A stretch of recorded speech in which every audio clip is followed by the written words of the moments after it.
So thank you so much, Taiwo, for agreeing to speak with us for our UCL summer conference.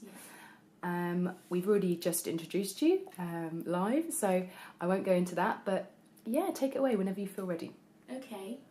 Well, when I was thinking about the topic of this conference, the idea of less heard voices within clinical psychology, I was thinking about it from the point of view of being an African, West African working class woman and a feminist.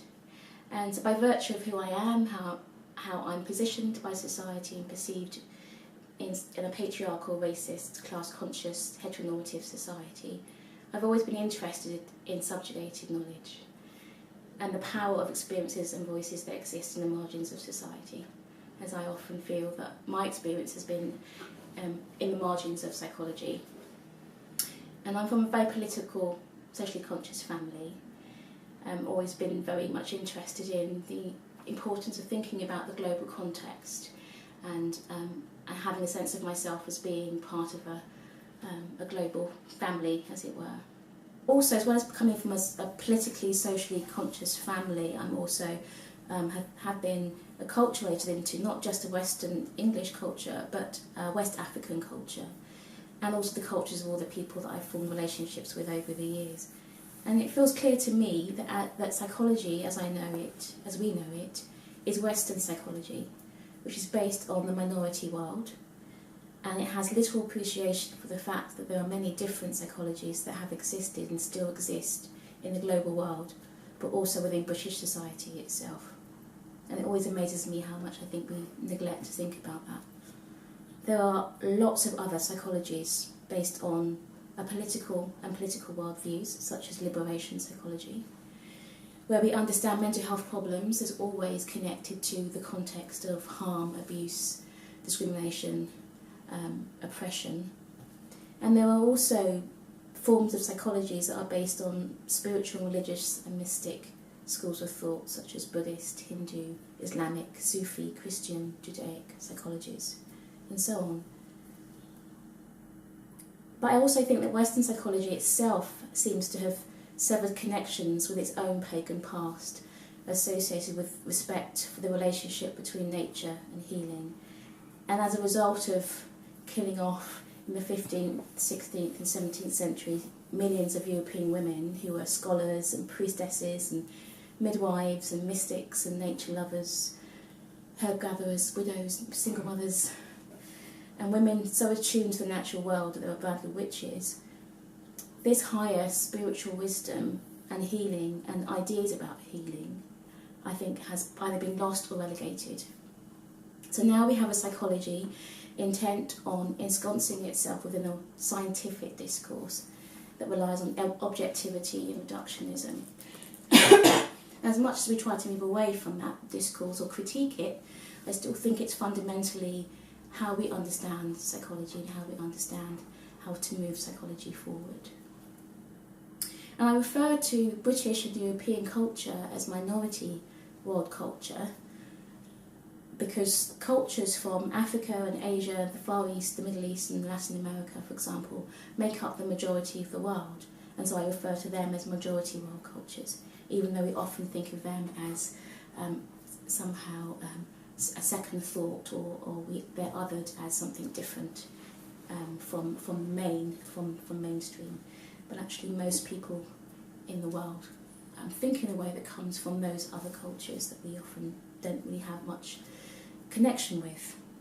And yet the European culture is the minority culture but has so much power and influence, and particularly within psychology. So for me, apart from the dodgy ethics of domination, I also believe that ignoring and actively suppressing the diversity of views and knowledges and experiences from the majority world leads to an incomplete understanding of human beings, because it's only based on the insights of dominant voices from the minority of the world. And I think that's the case globally, but also within British society, that how we connect with people and how we connect with diverse experience is limited by our incomplete understanding of what it is to be a human being.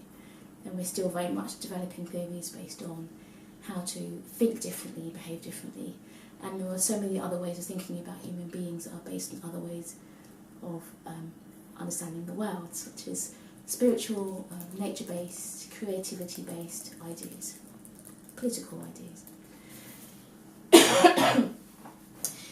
As well as extending ourselves outside of the Western frame of reference, I also think that a truly critical and progressive and transformative psychology should be connected to and joined with other theoretical backgrounds and resources, life experiences, and professional and political identities outside of the discipline.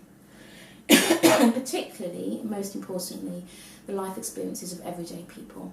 And I think local knowledge is a very important kind of concept and idea that should be the foundation of psychology, as opposed to a kind of afterthought or a niche part of psychology.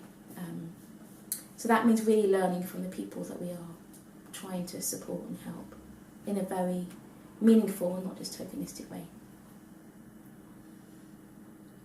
So I'm very much interested in aspects of our lives that go beyond the idea of rationality and the things that we can control as human beings, because I don't think everything can be under human control and rational understanding.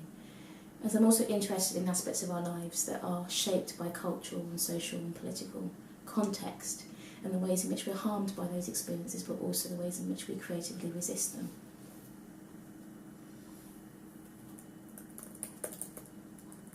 And I've been fortunate enough to have had loads of experiences in my life that have really helped me to develop these ideas, and I've seen examples of how they exist. So many years ago, 1999, I came across an organisation called Laceweb, which was set up by a psychiatrist called Dr. Neville Yemens. I think his name is, I think that's how it's pronounced. An Australian psychiatrist who was very critical of how mental health was being treated in Australia at the time, and he was very much interested in community approach to well-being and mental health, and saw community as therapy in itself. And he worked closely with the Indigenous community in Australia, and I've always been very much interested in Indigenous cultures.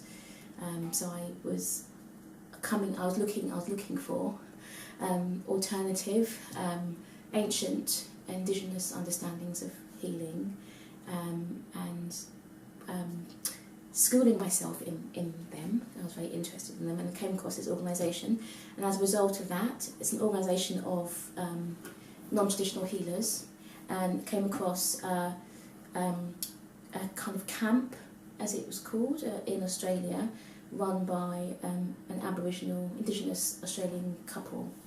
And they ran this camp initially for young people, but then for adults with substance misuse problems and alcohol problems and other sorts of difficulties, particularly from the Indigenous community. And I had the most amazing experience there, learning from this couple about how they drew from their traditional understanding of healing to support young people but also adults, using methods like the idea is that to be healed you have to learn your potential as a healer, so they would teach them things like how to turn plants into herbs, and they'll go out into the outback and learn about all the different things that the trees could produce and all the different ways in which trees could be used in kind of healing and therapeutic way. And they also had lots of horse therapy. They used lots of horses on their farm, so they'd invite young people to come and tender and care for horses and learn how to engage with horses. And they would have competitions where they would have these kind of rodeos and so on and so on. So it's very much based on the idea that they were a community, they lived together as a community. So that was one experience I had. And then more recently, in 2016, I was invited to develop a manual for an organisation called Air for Africa, an African transformative feminist organisation, that was looking into different ways of thinking about trauma. Because as we probably know, a lot of trauma models that are developed in this Western frame. That is based on a very limited view of the world and how we understand human beings and healing, and yet they have massive impact and influence globally. So I was asked by this organisation, this transformative feminist organisation, to develop a manual based on consulting with transformative feminists in Africa itself, across Africa, the continent of Africa, who had already developed ways of working with trauma, and to find a way of putting it together in a manual that people from the African continent could use as a resource, as opposed to being pressured to accept these forms of working with trauma that were outside of the continent and didn't always make sense to the people that were there or weren't developed within the continent. And it was an amazing experience to work with fellow Africans and also transformative feminist Africans who were working with multiple experiences of women and girls who experienced trauma, but also the opportunity to develop a manual that was based on what was already there and what was happening there, and the incredible creative ways in which people were responding to extreme adversity. And what was particularly interesting to me was that virtually all the interventions were community-based, relational, cultural and political, and there was very little sitting down and talking with a person to try and help them psychologically feel different or be different. It was very much about connecting together. There were kind of embodied ways of healing using music and dance and drumming. There were community activities that were about bringing communities together so they could learn from each other about ways of addressing certain issues in the community that were underlying the problems that were causing people distress. There were economic projects trying to empower women so they had more voice and influence, and so on and so on.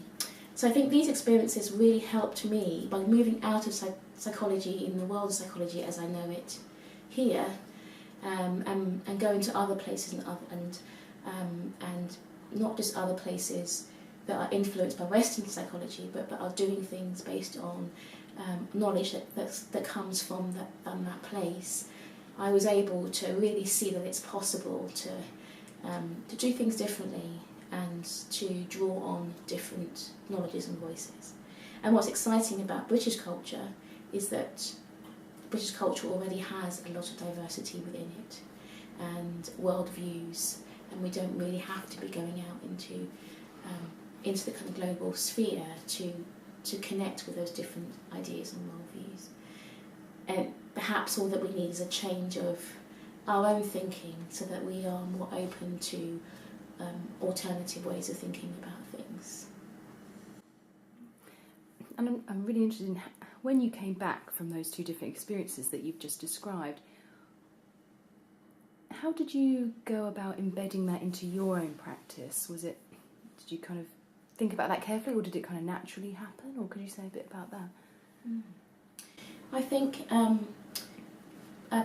if I think back to the first experience I talked about in 1999, it felt helpful in terms of bringing it back to my own practice to think about the ways in which, even within a restrictive Western psychology frame, there were ways of drawing on other worldviews and other ways of thinking about people that can be really helpful. So I think just by virtue of understanding a human being as not just a rational being, and seeing a human being as also part of nature, as also potential healer, as also a spiritual being, even if they're not religious, and even if they don't, even if I even think of atheism as a type of spiritual belief system.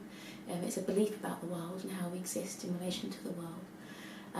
So I think there's something about how I view human beings, and that was really supported by my experience, particularly in Northern Australia, that gave me permission to engage with people in those different ways and engage in formulating and understanding and co-creating with people understanding of their experience, using and thinking about those different aspects of self.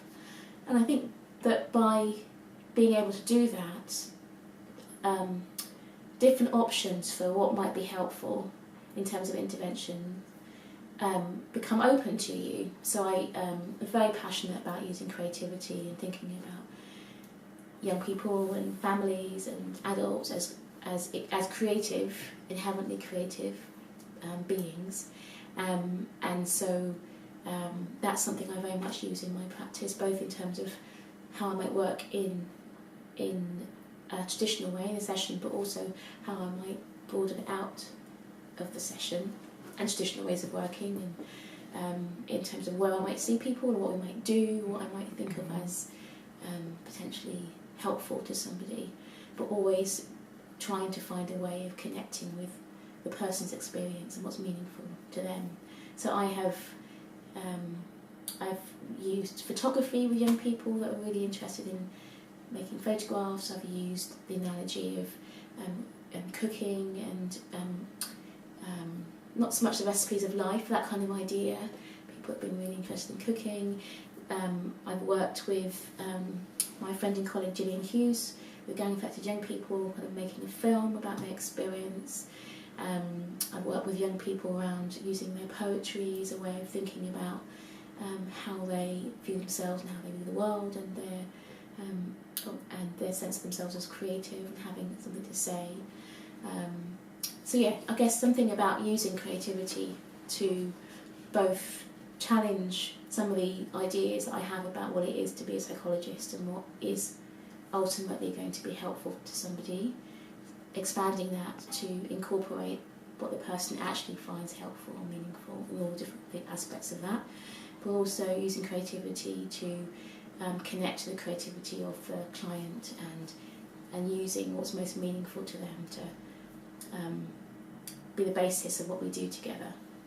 And for my other experience, in terms of working with Air for Africa, I think it really underpinned for me what I already felt very strongly, which is just how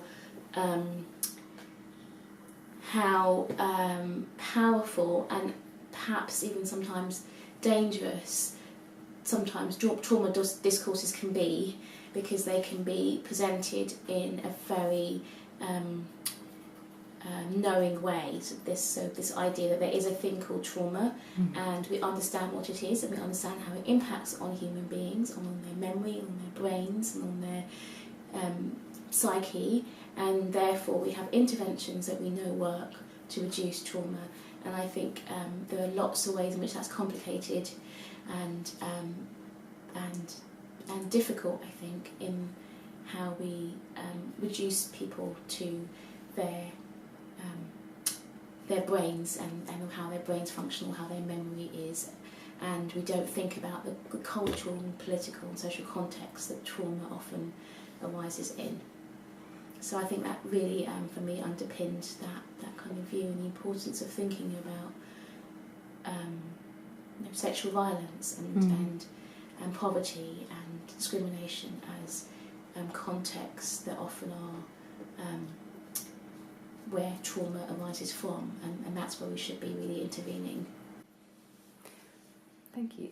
And I'm wondering, as you've practiced in this way for quite some time now, has there been times where you've felt less heard, or your voice in the systems that you work in has been oppressed in some way? And I just wondered how you managed that. Yeah. There have been loads of times I've felt silenced or been silenced or experienced being voiced over in both witting and unwitting ways, and in covert and overt ways. I think it's possible to feel silenced in a very obvious way, in that you might speak and people don't listen, or you don't have the opportunity to speak and that kind of thing. But you can also feel silenced by the absence of your experience being presented around you. So if I'm in a group and people are talking about something and everyone's agreeing on how they view that thing, and I'm thinking, oh, my experience is different, and I don't experience it being represented in what people are saying, that can be silencing, I think, too. And I think that when you're from a marginalised group, then you have that experience all the time. So it may not feel like a overt form of violence, but it is a way of feeling erased from your world, or invisible, or your experience being invisible. And it takes a lot of courage to say, well, actually, I'm wondering if there's another way of looking at that, and if that isn't because he's being rude, or he's just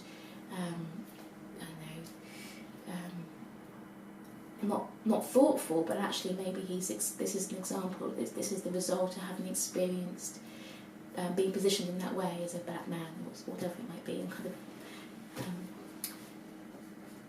making up now. I can't think of an example, but it can be very hard to present something different, and then it can be even harder when you do, and it's not really understood, or it kind of flitters away into the ether.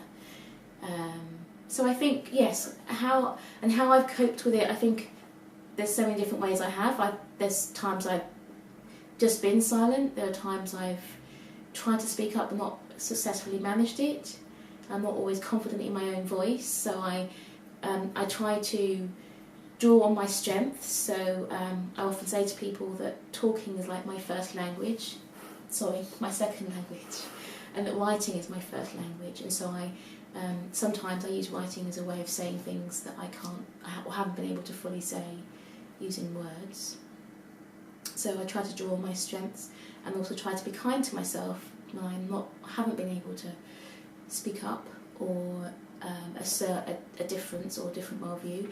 But I think over the years I've also developed a confidence, or kind of, I'm not even sure if it's confidence, it might sometimes come across that way. I think it's more urgency. I almost can't not speak sometimes. So yeah, I think that's also developed over the years as well. Kind of, something needs to be said here, or kind of being vocal that wasn't always there, but has become almost like an explosion that's just has to come out. We've got a couple of minutes left, so I suppose just closing. Is there anything you'd want to say to the trainees at the start of kind of this day? Well, I guess two things come to mind. One is that often whenever I talk or do some teaching, I might get one of three responses. One might be, this is great, this is really connecting with my own experience and my own values, and I'm really glad to be able to hear this, and it feels energising. Another response might be, oh, I haven't really heard about this before, I haven't really thought about this before, but it's interesting and I'm curious. And a third response might be, this feels really unhelpful because it feels unattainable, or somehow disconnected from my actual experience, or how do you actually practice, and how do you actually get through, and how do you actually help people, and it feels very abstract. And I think for me, the third response is, in a way,